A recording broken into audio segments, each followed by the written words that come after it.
Every month, I met up with Andrew at the local pub to watch the football match. It had become a ritual over the years, him, the older constable with a keen eye for trouble, and me, a lawyer who had recently found the love of his life, married to Jenny.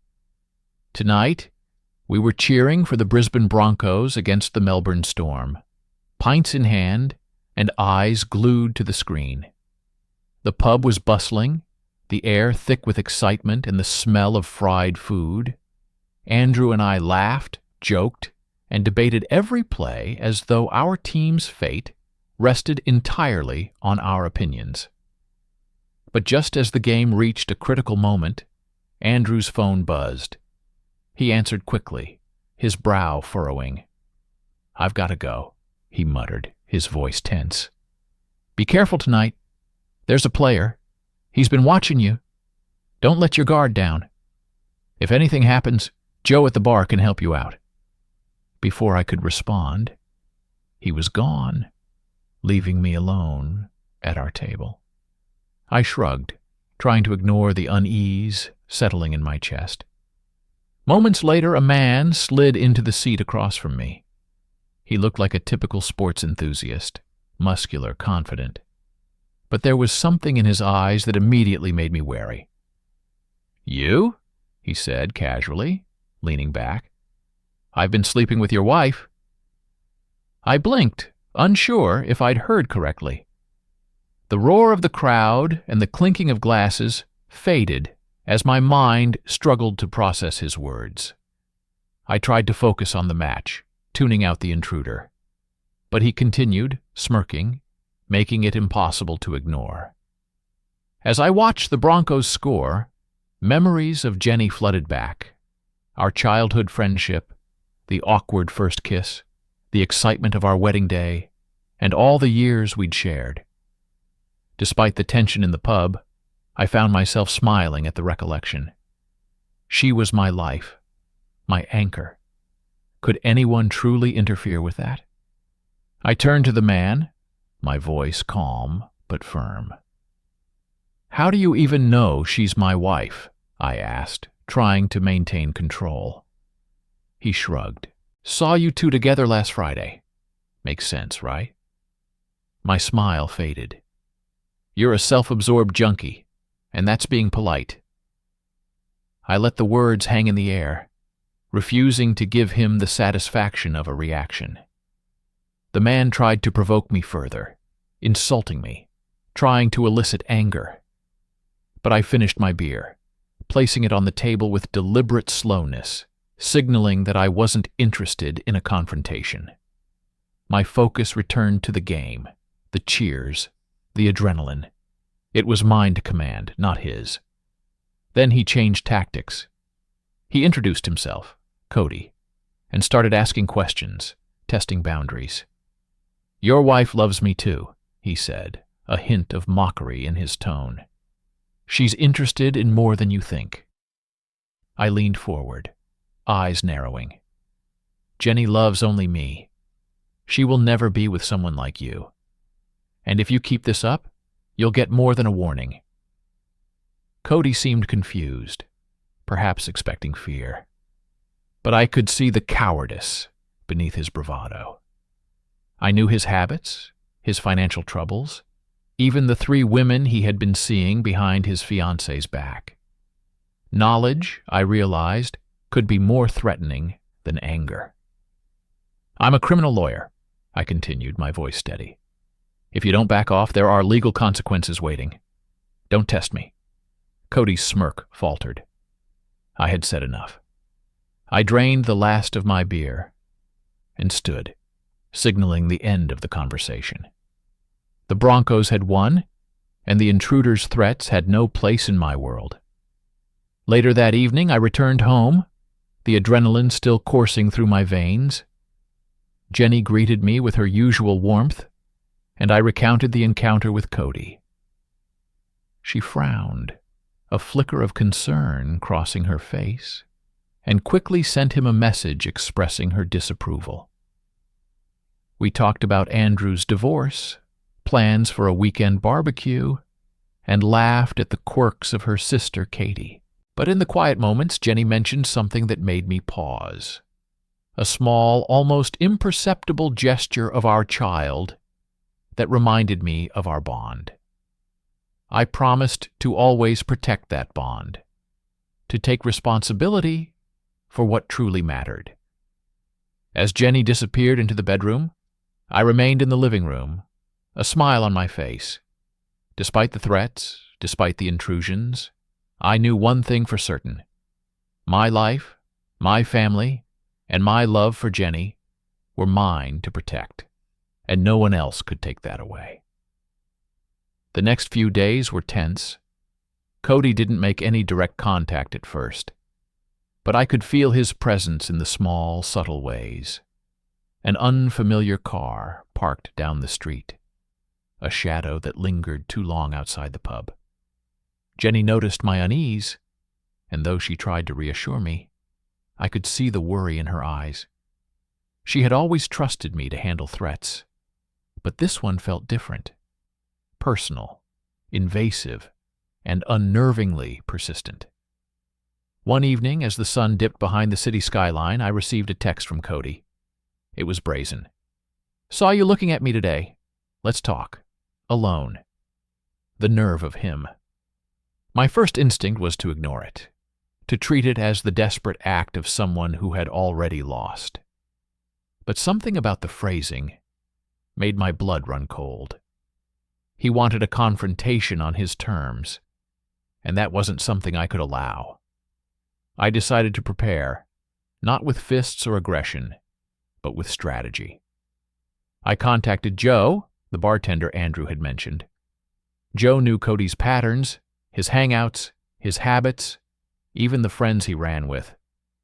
Within an hour, I had a rough map of where Cody might try to corner me and a list of people who could back me up if things went sideways.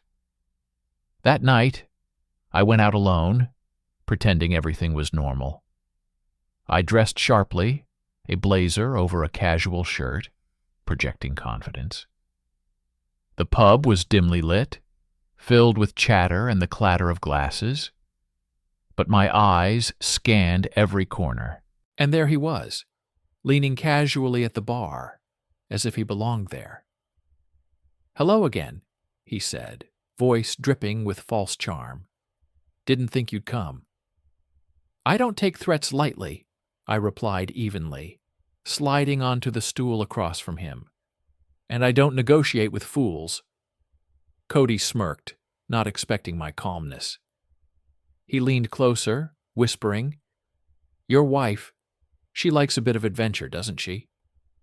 I clenched my fists under the table, keeping my composure. "Jenny is nothing like you, and if you try to involve her, you'll regret it."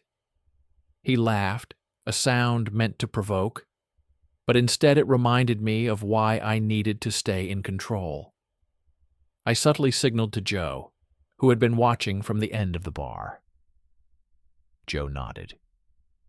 I knew backup was near, but the point wasn't to intimidate. This was about strategy, about showing Cody that I wasn't the kind of man he could toy with. Then he did something unexpected. He slipped a folded piece of paper onto the bar in front of me and walked away. My heart raced as I unfolded it. A photo of Jenny, laughing, standing with him at a cafe I didn't recognize. It was harmless at first glance, but the intent was clear. He wanted to make me doubt, to plant the seed of mistrust. I stared at the image for a moment, taking a deep breath. Anger bubbled, but I forced myself to focus. Jenny had been nothing but honest, and I knew it. My mind shifted from fury to calculation. I would not let him manipulate my emotions. Instead, I took out my phone and started documenting everything. Photos, timestamps, everything I could use if the situation escalated. Returning home, I shared the photo with Jenny. Her eyes widened, but she didn't panic.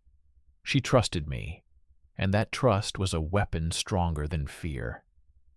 Together, we discussed options, confronting him, involving the authorities, or using his own arrogance against him. We decided on the latter. He underestimated us both, and that would be his downfall. Over the next week, I noticed subtle shifts in Cody's behavior. He started showing up at gyms he'd never been to before, trying to accidentally cross paths. I tracked his movements, logging each encounter. Every interaction was a test of patience, a chess game where he thought he was ahead, but had no idea I had already mapped out every move. Then came the night he tried to escalate. I was walking Jenny home from a late dinner when he stepped out from behind a corner, blocking our path. He smiled, confident, believing he had the upper hand. "I told you we should talk," he said. I stopped, my calm demeanor masking the storm inside. "And I'm telling you again, leave us alone." He laughed, the sound bitter. "You think you're clever. Let's see how clever you are when things get real." Jenny grabbed my hand tightly. I could feel her fear, but also her trust. That trust ignited something within me, a controlled, calculated resolve. I didn't need to fight him physically. I needed to expose him. Using the documentation I had gathered, I threatened to involve law enforcement, providing evidence of his harassment and manipulative behavior. His confident smirk faltered. The bravado cracked. Cody had counted on fear. He had counted on chaos. But we had evidence, preparation, and each other. That night he retreated, leaving behind a subtle, simmering frustration. He had underestimated the combination of knowledge, patience, and love that Jenny and I wielded together. As we walked home, the city lights reflected in Jenny's eyes. We both knew this wasn't over, but for the first time in days, we felt the power shift. It wasn't fear that would protect us. It was awareness, strategy, and unshakable trust. And in that moment, I realized something crucial. Love isn't just passion. It's the patience and courage to face threats together, no matter how absurd or dangerous they may seem. The following days were a careful balance of routine and vigilance. Jenny and I went about our lives as normally as possible, yet every noise, every unfamiliar figure in the neighborhood made me tense. I started noticing patterns. Cody wasn't acting randomly. He was deliberate, calculating, testing boundaries to see how far he could push. One evening, as Jenny prepared dinner, I received another message. "You think you've won? Think again. Meet me at the old warehouse tonight. Alone." My stomach tightened. This wasn't just harassment anymore. It was a challenge, a direct attempt to provoke a confrontation. I showed the message to Jenny.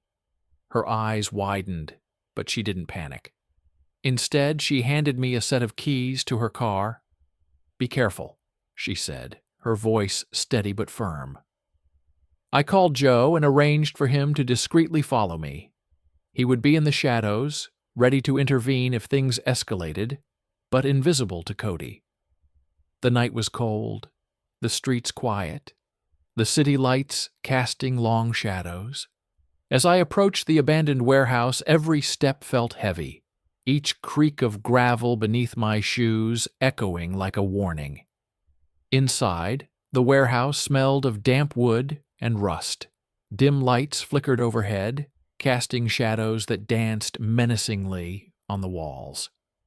And there he was, Cody, leaning against a steel beam, smirking like he owned the place. "You made it," he said, voice dripping with false admiration. "I was starting to think you'd chicken out." I didn't respond. I just watched, analyzing his stance, the way his hands twitched, the tension in his shoulders. Cody thought he was in control, but he was walking into a trap of his own making. "You've been following me," he said suddenly, his smirk fading. "I know what you're up to."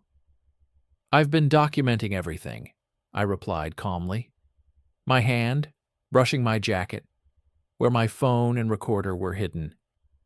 "Every move, every word. You don't get to play with us."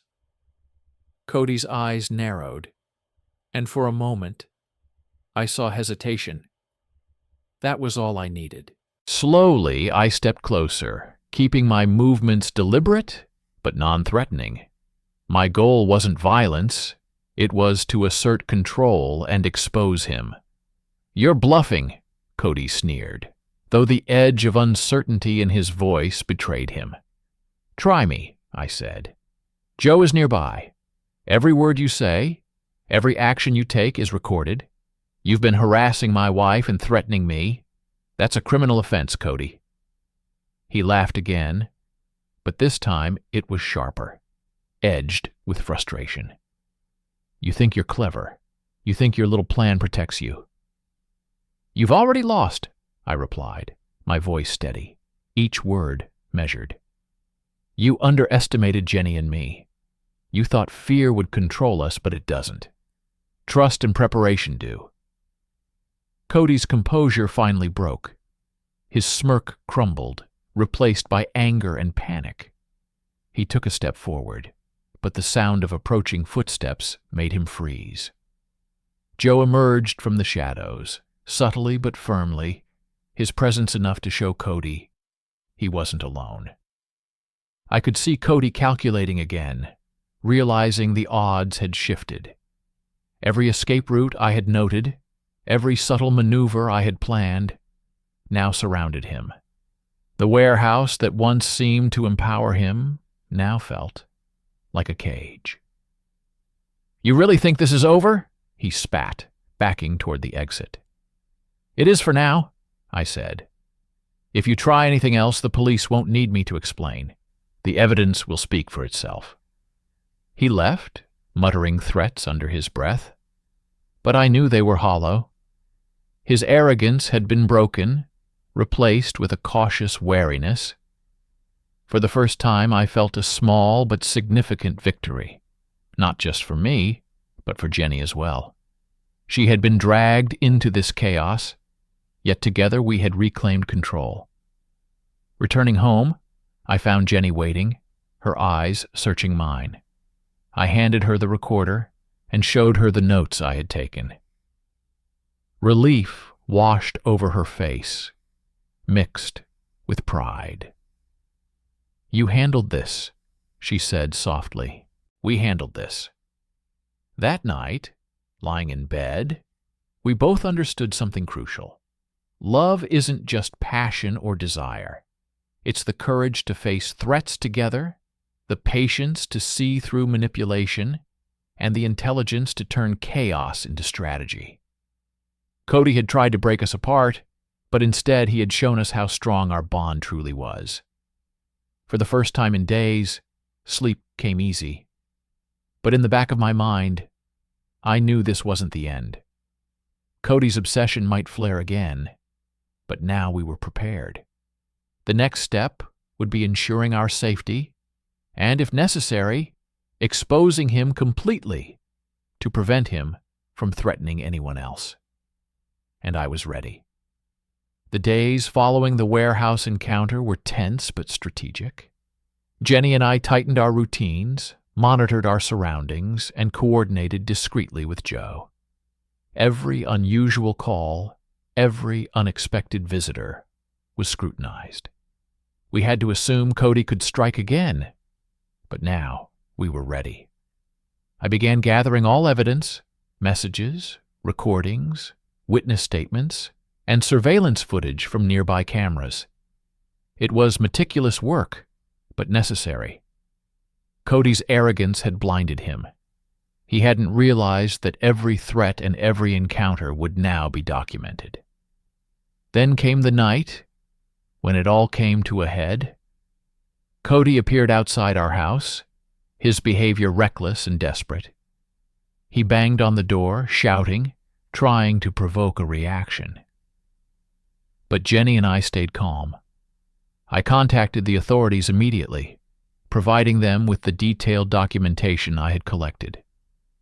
When the police arrived, Cody attempted to resist, but the evidence was overwhelming.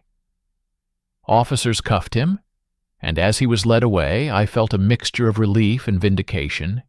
His threats, his games, his manipulations, they had all been exposed. The man who had sought to disrupt our lives was finally neutralized by the very precautions he had underestimated. In the aftermath, Jenny and I took time to process the ordeal. Therapy sessions helped us confront lingering fears, and our trust in each other grew even stronger. We laughed again, shared small, ordinary moments, and slowly rebuilt the life Cody had tried to sabotage. The incident left scars, but also lessons. I learned the importance of vigilance and strategy. Jenny discovered the depths of her own resilience, and together we realized that love isn't just about passion, it's about partnership, loyalty, and courage in the face of adversity. Weeks later, I looked back on the situation and realized something profound. Cody had underestimated the power of unity. Alone, we might have faltered, but together we turned his chaos into a catalyst for strength. Jenny and I resumed our routines, meals, walks, conversations, but each day was now underscored by gratitude. We had faced a storm and emerged intact. And as I watched her smile, carefree and safe, I knew that nothing, not even betrayal or danger, could sever the bond we had forged. In the quiet moments, we reflected on what had happened, not with bitterness, but with clarity. Cody had tried to insert himself into our lives, but in the end, he only reinforced what we already knew. Our relationship was stronger than any external threat. And so life moved forward. The shadow of the past faded, leaving behind a newfound appreciation for the ordinary, the peaceful, and the secure. We had survived, grown, and learned that sometimes the greatest love is proven not in perfect days, but in how two people navigate the storm together. From that point on, every football match, every evening spent together, every laugh shared held a new meaning. It wasn't just a return to normalcy. It was a reclamation of our life, our family, and our peace of mind. Cody's interference had been temporary, but the strength and unity we discovered in ourselves would last a lifetime.